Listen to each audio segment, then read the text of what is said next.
देख भाई, देख कंजूस पाल सेठ जा रहा। अरे हाँ भाई, उसकी हवेली पत्थरों से नहीं बल्कि उसकी कंजूसी की दीवारों से बनी है। पूरे नगर वाले उसे धनपाल की जगह कंजूस पाल कहते थे, जबकि तिजोरियां सोने चांदी और रुपए से भरी रहती थी, लेकिन इतना कंजूस कि किसी को 1 रुपए भी न दे। सेठ जी, ओ सेठ जी, जाओ देखो द्वार पर कौन आवाज लगा रहा है। हाँ, जा रही हूँ। आप तो यहाँ से हिलो ही मत, सब काम मुझे ही करना है।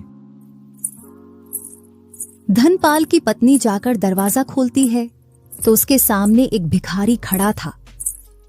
हाँ भैया, बताओ क्या चाहिए। अरे सेठानी कुछ नहीं, 1-2 रुपए मिल जाते तो मैं कुछ खा लेता। हाँ रुको, मैं लाती हूँ। वह अंदर आती है। कौन है दरवाजे पर? एक भिखारी है, कुछ पैसे मांग रहा है। पैसे क्यों? भीख में, और क्यों। चलो उसको मैं देखता हूँ, तुम अपना काम करो। और धनपाल द्वार पर जाकर उस व्यक्ति को भगा देता है। पता नहीं कहां कहां से आ जाते हैं, जैसे मैंने इनके लिए धन इकट्ठा किया हो। अब दिन खूब चढ़ गया है, चलो पास ही के गांव में व्यापार करने चलते हैं। अरे सेठानी, मेरा सामान ला देना, मैं कुछ व्यापार कराता हूं पास ही के गांव में। सेठ अपना सामान लेकर पास ही के गांव की ओर चल देता है।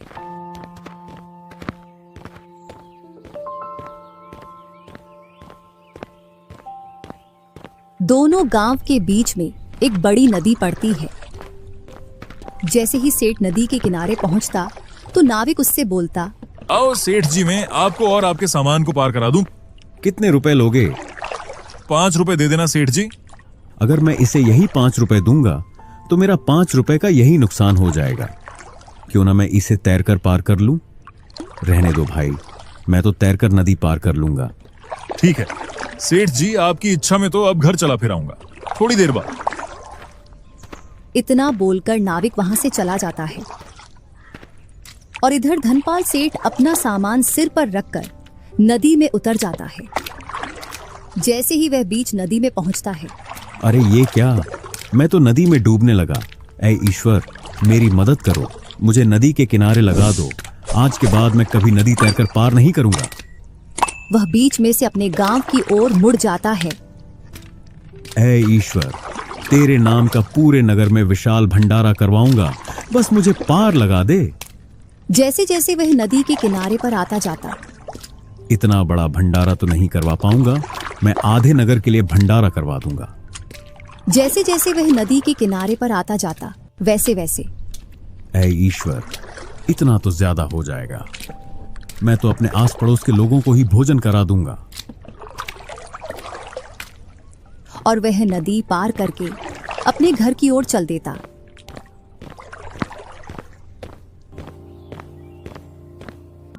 अरे आज आप इतनी जल्दी व्यापार करके आ गए।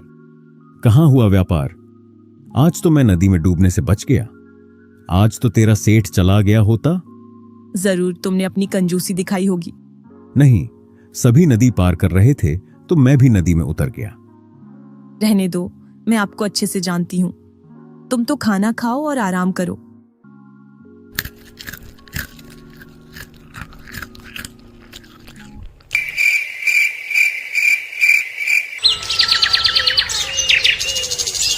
उसी नगर में माधव नाम का एक पंडित एक छोटी सी कुटिया में रहता था।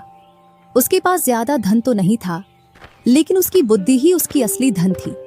वह सिर्फ धर्म कर्म ही नहीं जानते थे, बल्कि मनुष्य के स्वभाव की भी गहरी समझ रखते। वह हर समस्या का हल अपने पास रखते थे। जब कभी भी गांव वालों को कोई समस्या आती तो वह धनपाल से धन मांगने नहीं जाते, बल्कि माधव के पास सलाह मांगने आते थे। उसी वर्ष सेठ को अपने व्यापार में भारी नुकसान हुआ। इस नुकसान की वजह से सेठ बड़ा चिंतित रहने लगा। एक शाम सेठ की पत्नी सेठ से बोली, मेरी बात मानो तो घर में कोई धर्म अनुष्ठान करा लो, जिससे पहले जैसा व्यापार फिर से चल जाए। तुम्हें पता है इस अनुष्ठान में कितना खर्चा आएगा? इससे तो अच्छा मैं अपने हाथों से ही हवन कर लूं। जहां देखो वहां अपनी मनमर्जी। अभी तो इतना नुकसान हुआ, आगे कहीं इससे ज्यादा नुकसान हुआ तो इतने कंजूस भी ना बनो।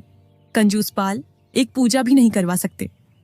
इतना सुन सेठ के कान खड़े हो गए और मन ही मन सोचता है, ठीक है, पूजा होगी, पर मुझे ऐसा पंडित चाहिए जो सबसे कम दक्षिणा ले, या जिसे दक्षिणा देने से बचने का कोई रास्ता निकाला जाए। सारे नगर के पंडितों में माधव की कीर्ति थी, पर सेठ को पता था कि माधव ईमानदार है और वह अपनी योग्यता के ही अनुसार दक्षिणा लेगा। सेठ ने घंटों माथा पच्ची की अंत में उसने यह सोचकर माधव को बुलवाया कि माधव सबसे चतुर है, तो उसे मात देने में और भी मजा आए। अरे हरिया, माधव पंडित के यहाँ जाओ और उनसे बोलना कि आपको सेठ जी ने बुलाया है। जी सेठ जी।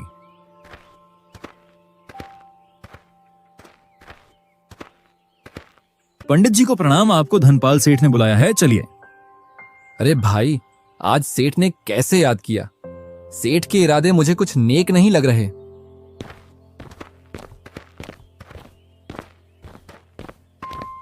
माधव सेठ की हवेली पर पहुंच जाता है। धनपाल ने माधव को अनुष्ठान के बारे में बताया। माधव भी तैयार हो गया।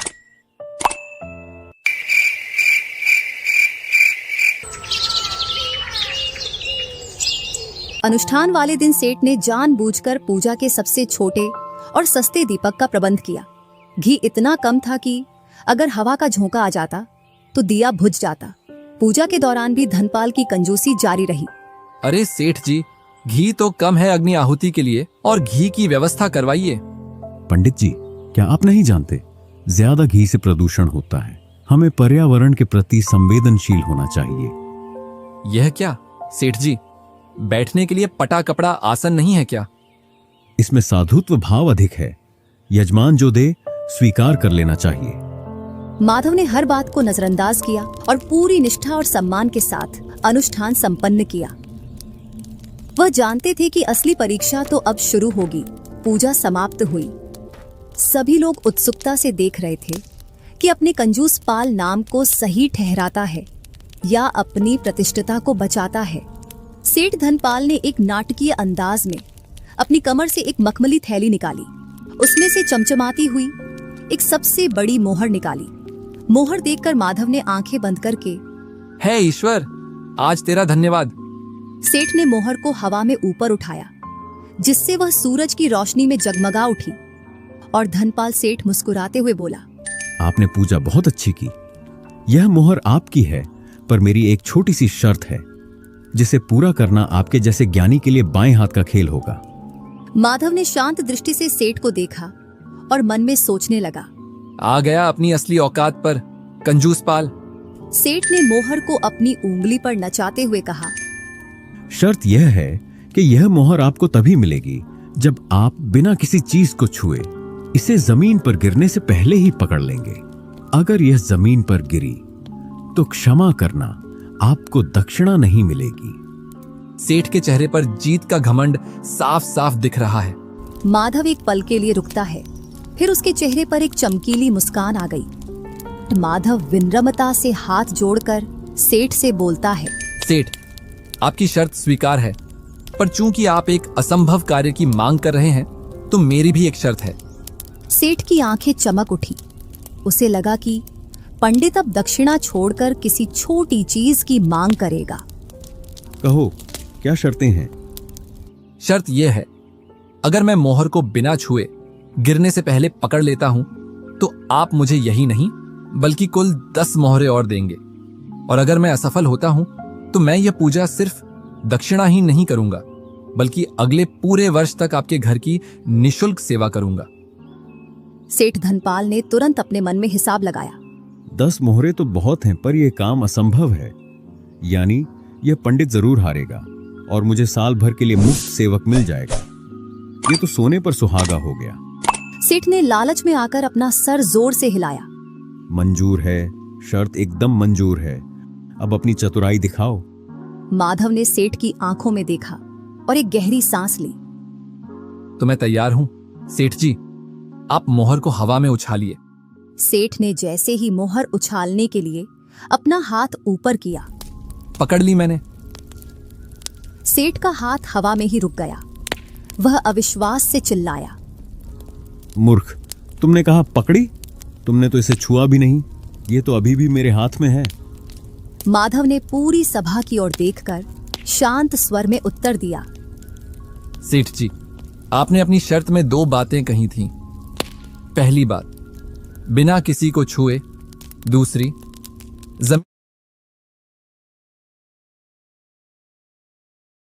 शांत स्वर में उत्तर दिया। सेठ जी, आपने अपनी शर्त में 2 बातें कही थीं। पहली बात, बिना किसी को छुए। दूसरी, जमीन पर गिरने से पहले ही। देखिए, मोहर अभी भी जमीन पर गिरी नहीं है और यह अभी भी मेरे हाथ में नहीं बल्कि आपके हाथ में है। यानी इसे किसी ने छुआ नहीं है, मैंने भी नहीं छुआ। और यह गिरने से पहले ही आपके हाथ में है। मैंने आपके ही शब्दों के जाल का प्रयोग किया। आपकी मोहर पकड़ी हुई स्थिति में है। शर्त पूरी हुई। सेठ धनपाल का चेहरा लाल पड़ गया। उसकी कंजूसी का घमंड चूर चूर हो गया। उसने अपनी चतुराई से एक ऐसी शर्त बना डाली थी जो पंडित की बुद्धिमत्ता के सामने कांच की तरह टूट गई। सेठ के पास अपनी बात से पलटने का कोई रास्ता नहीं था। झंझलाहट में सेठ ने मोहर को जमीन पर फेंका और अपनी तिजोरी में से 9 और मोहरें लाकर माधव को दी। माधव ने मोहर उठाई और सेठ को सम्मान के साथ धन्यवाद करके बोलता है। सेठ जी, धन को दीवारों में बंद किया जा सकता है पर बुद्धि को नहीं। और कंजूसी कितनी भी बड़ी क्यों ना हो, तर्क और हाजिर जवाबी के सामने हमेशा हार जाती है। माधव अपने नगर में और भी प्रसिद्ध हो गए। उन्होंने उस दक्षिणा का प्रयोग अपनी कुटिया के पास एक छोटा सा पुस्तकालय खोलने में किया, जिससे नगर के और भी बच्चे ज्ञानी बन सके। धनपाल को कड़वा पाठ मिला कि दूसरों को फंसाने की चाल अक्सर फंसाने वाले पर ही भारी पड़ती है।